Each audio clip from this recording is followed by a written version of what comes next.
സാന്താമർത്തയുടെ മുമ്പിലാണ് ഇപ്പോൾ നിൽക്കുന്നത്. അവിടെ കർദിനാൾമാരും വൈദികരും എല്ലാവരും റെഡി ആയിക്കൊണ്ടിരിക്കുന്നു.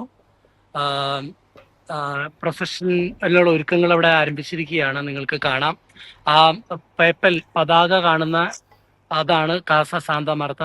ഫ്രാൻസിസ് പിതാവ് താമസിച്ചിരുന്ന അദ്ദേഹത്തിന്റെ റെസിഡൻസ്, ഭൗതിക ശരീരം അവിടെയാണ്. അവിടെ നിന്ന് ഉടനെ തന്നെ ഈ പ്രൊസഷനായിട്ട് ഇപ്പോൾ എല്ലാ കാര്യങ്ങളും ആരംഭിക്കുകയാണ്. അതിനുള്ള ക്രമീകരണ ഒരുക്കങ്ങൾ നടക്കുകയാണ്.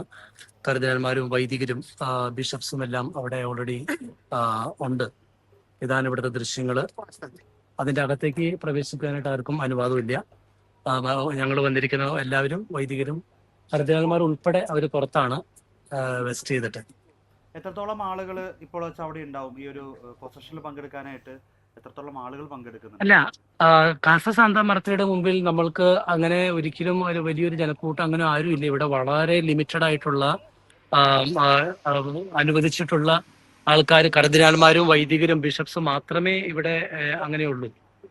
പൊതുജനോ മറ്റാരും ഇവിടെ ഇല്ലല്ലോ. ഇത് ഒരു ലിറ്റർജിക്കൽ സെലിബ്രേഷന്റെ ഭാഗമായിട്ട് വിലാപയാത്രയുമായി ബന്ധപ്പെട്ട് കാസ സാന്താമർത്തയിൽ നിന്ന് ആരംഭിക്കുന്ന ഒരു വിലാപയാത്രയാണ്. അപ്പൊ ഇവിടെ കർദിനാൾമാരും ബിഷപ്സും വൈദികരെയും മാത്രമാണ് എനിക്ക് കാണാൻ സാധിക്കുന്നുള്ളൂ.